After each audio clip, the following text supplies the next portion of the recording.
being the best is an idea, and then it's about constantly learning. Sure. You never stop learning. So throughout this process, it's important to know the outside world. Sure. To compare, to know who you are. What role do you think passion and interest have to do with being successful? First of all, I can't promise you that if you do something that you're passionate at, if something that you're interested, you'll become success. That is no. I wouldn't say so because I don't want to lie to you. Okay.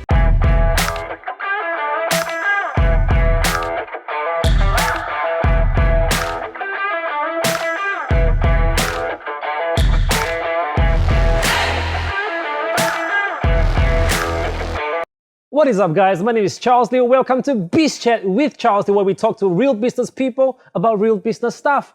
But hey, why so serious? In this episode, we explore the idea of being the best. And to my right is Kenny Lee, Managing Director and Founder of Earthlings. Hi, Charles. So without further ado, let us dive into it. But you know what? Let me ask Kenny, what do you actually do? I do coffee business, of course. Okay. Now, what does being the best mean to you? Oh, this is a big question, but being the best, I think, to me, it's like constantly self-challenging, like to know yourself, to know your team maybe, and to know your product, to know your service. That's the first thing, because you need to know yourself. And then the next, maybe to know your environment, to know other players, to know your rivals maybe.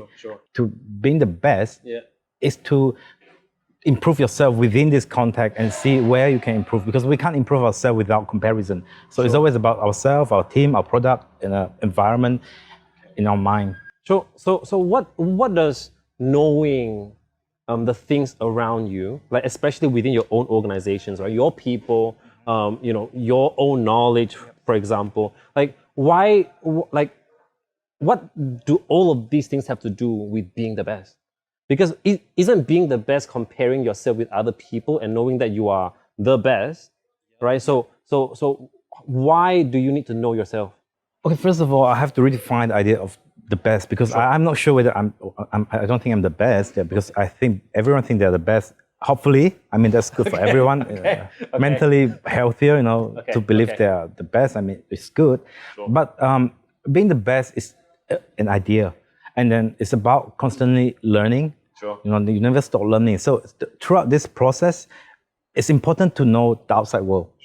To compare, to know who you are. We can't know ourselves without a mirror. We can't know ourselves who we are without a companion or players and or rivals.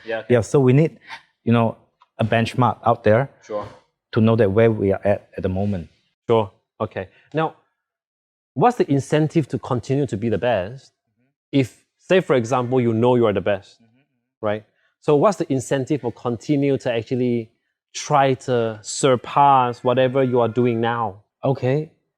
First of all, you get recognition from outside, from the market, from people around you. And but most important is that you get this kind of sense of achieve, self-enjoyment. Okay. Self-enjoyment of being constantly on top of your game. Not constantly moving forward. Okay. That sense of progress, that you are making progress.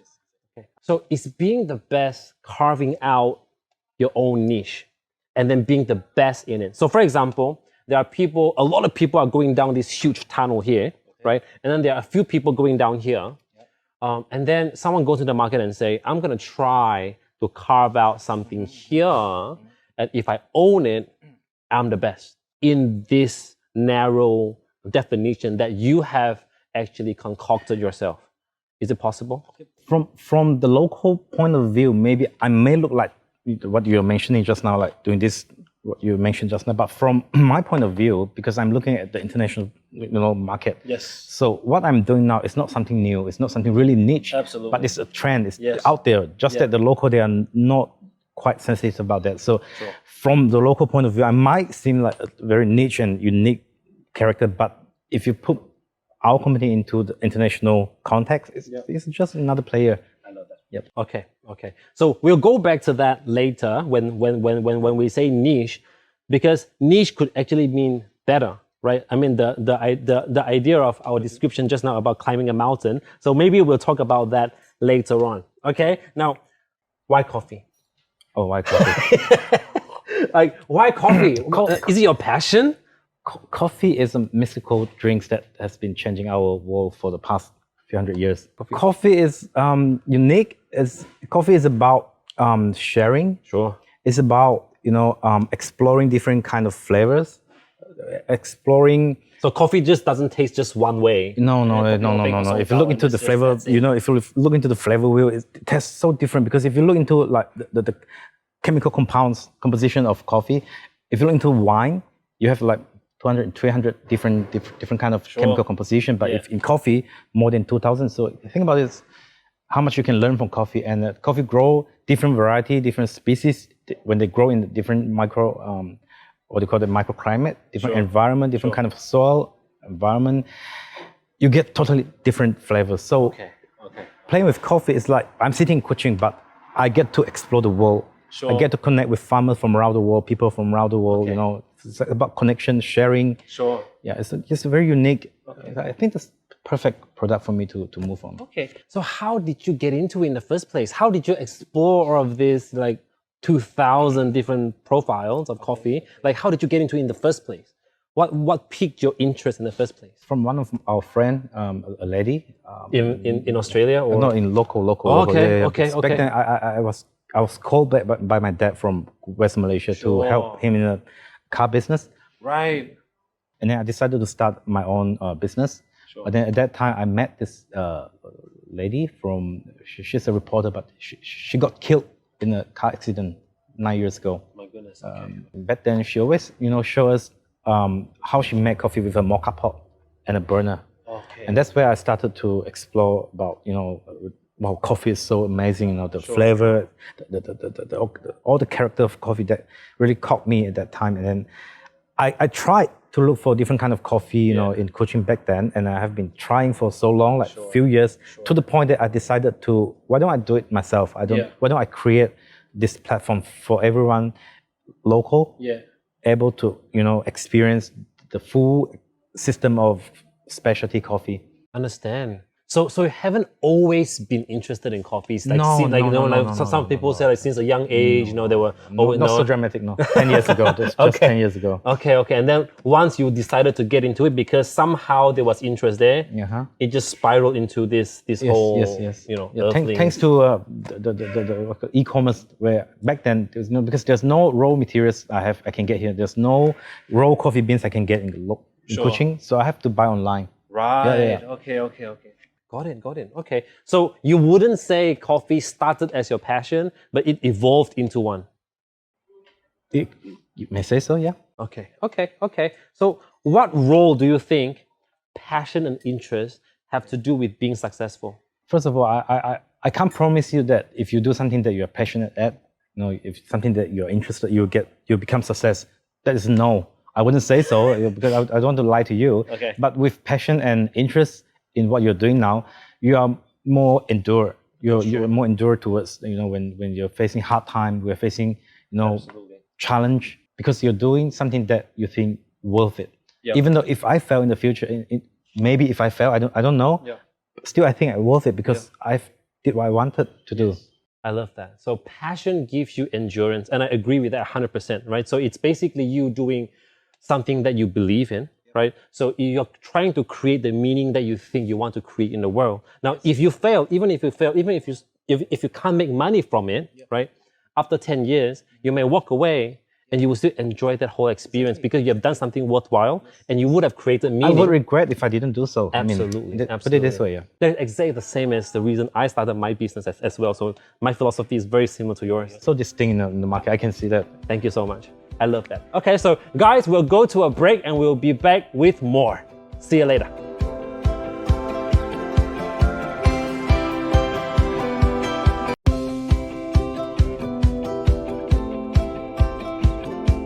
And we're back to Beach Chat with Charles Liew.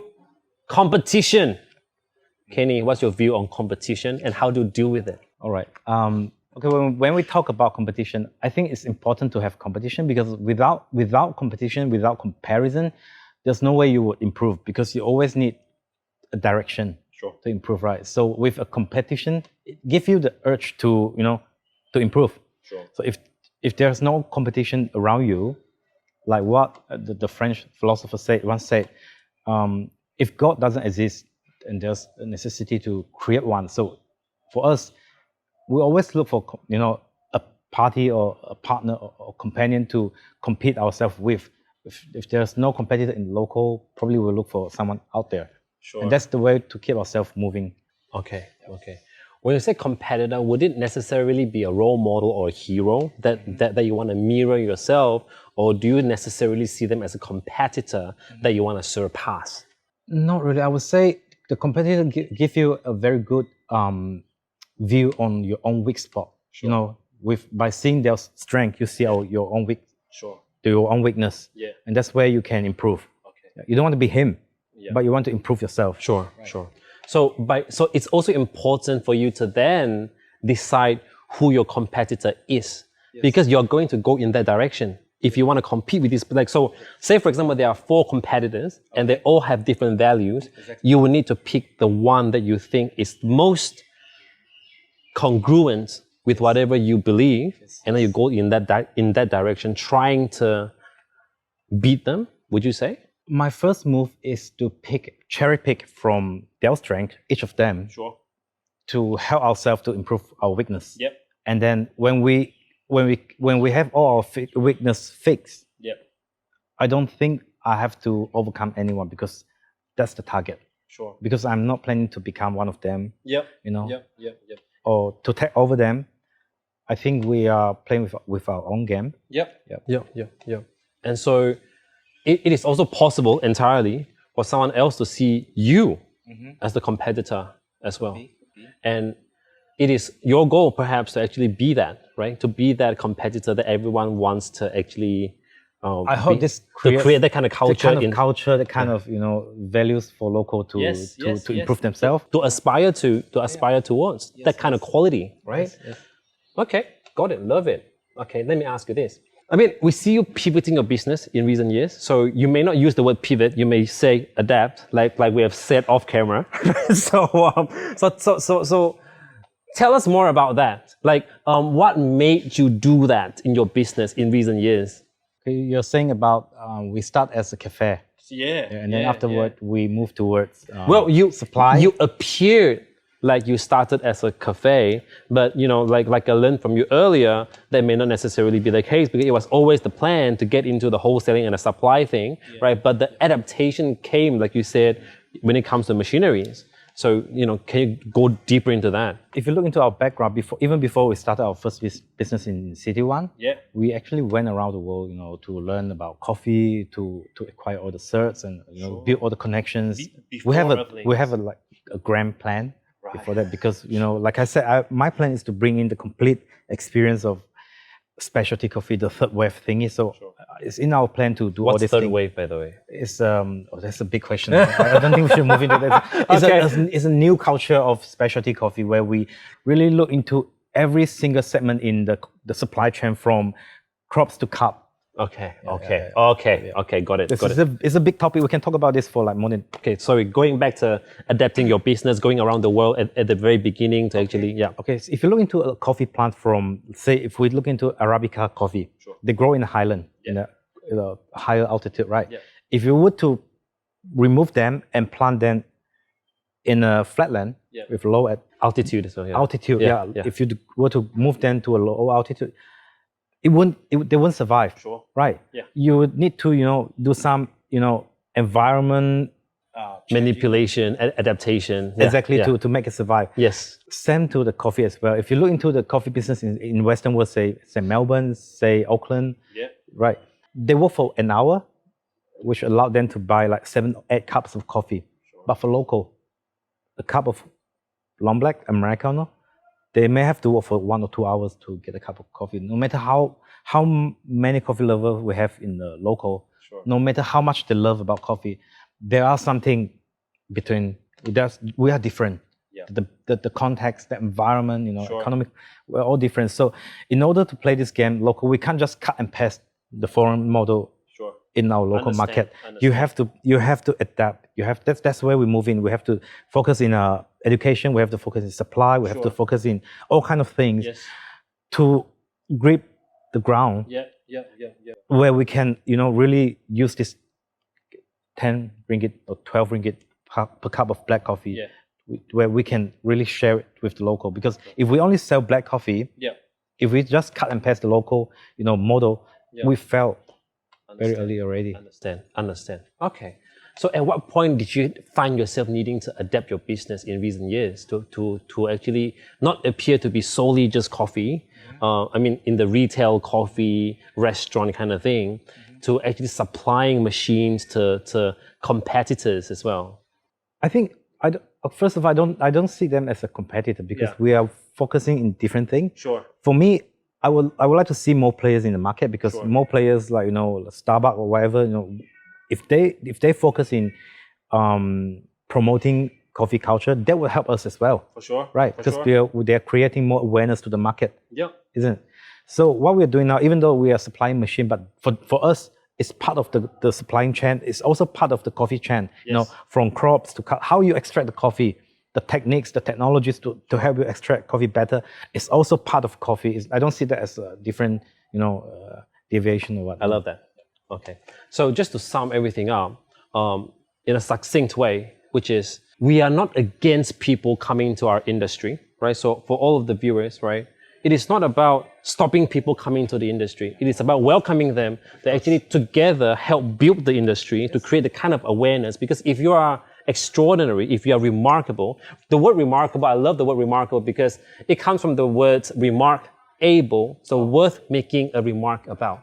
So if your business is worth being a remark about, you will be talked about, right? So say, for example, if there is a huge array of businesses here, you welcome them because they create the culture for them to further experience you because you have actually stood out from the crowd. And I think that is a fantastic way of looking at it. You said something I don't dare to say, but fine. There you go. So I've taken his words out of his mouth without him saying it, right? So I love that. So guys, when we come back, we'll talk to Kenny more and we'll wrap things up, okay?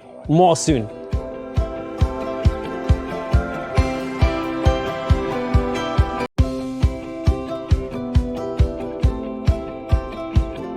And we're back, and we are still with Kenny Lee from Earthlings.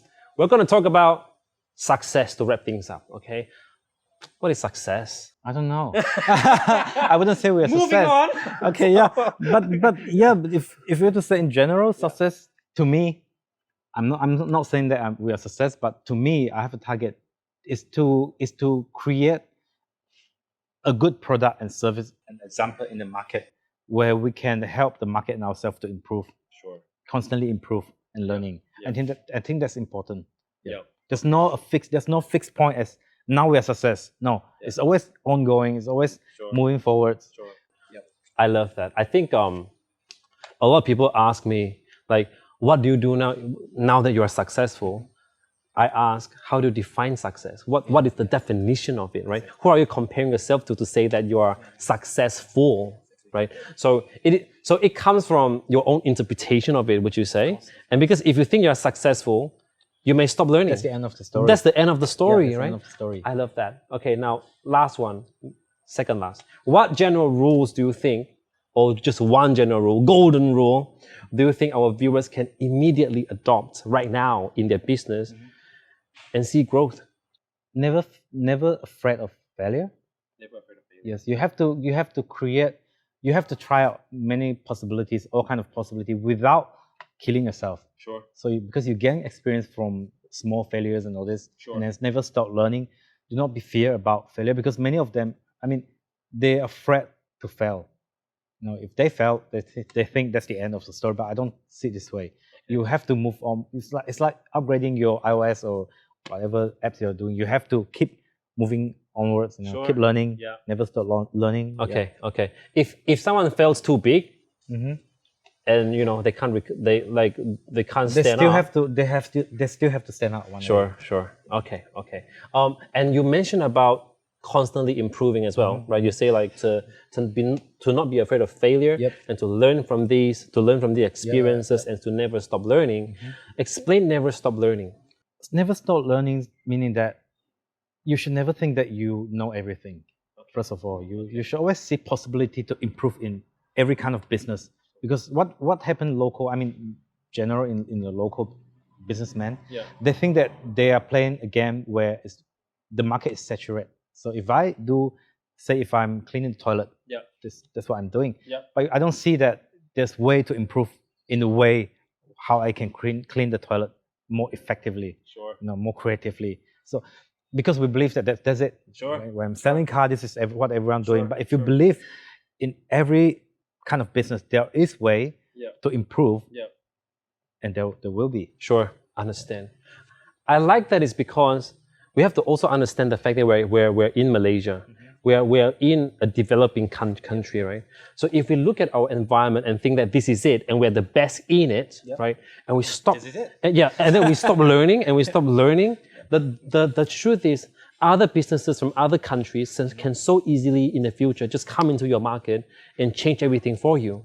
You know what I mean? And just take away everything overnight. If you just stop at that spot and then you linger there for 3 or 4 years, and you stop learning, right? So that's why it's important to keep on learning. So it's about risk management. Risk management. Yeah. Tell us more. That's a long story again. What's some risk management to you in a business? Is that you have to know your weakness. You have to always know that the business in the term of business. You have to know the potential threats that might come in the next day. You wouldn't know, so you have to always prepare for it. You have to always prepare. That's where it moves you towards constant learning, because the learning is the only way for you to immune from this kind of attack in the future.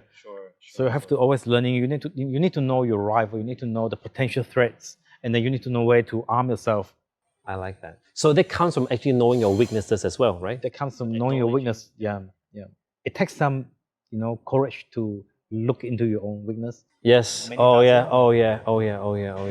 That's so true. How do we confront our weaknesses? Because sometimes we think about it, 不要去想它, like we don't think about it. They're not so scary. I mean, they are there, right? The weakness is always there. It's whether you look at it or you try to avoid it, or give yourself more excuse about your weakness. So it takes practice also to look at your own weakness, because the more you look at it and then the more you try to improve, the less scary it becomes. It takes consciousness to know that if I don't look into my weakness, I will be fail. I might be fail in the future. So you have to choose whether to being beat out or to beat others out. To be blunt. Oh yeah, I like that. It's either you beat yourself up or someone beats you up. That sounds like final words, but hey, what's your final words to our viewers? Never stop learning, please. Never stop learning? Yeah, there's always space to improve. Thank you so much, okay? So guys, to wrap things up, in summary, you can actually be the very best in whatever you do, okay? You just have to see yourself as being different, first and foremost, right? And then be the best version of yourself every single day, to find that motivation to be the best version of yourself. It's so easy for us to be complacent. It's so easy for us to take other people's words that, hey, you know what? You're the best, right? So being the best actually means you never think you are the best, but for other people to say you are the best, right? Great one. Yeah? I agree with you. All right, fantastic, guys. So that's another episode. Thank you so much, Kenny Lee, for joining us on the show. And we'll be back next week with more. Until then, it's bye-bye for now.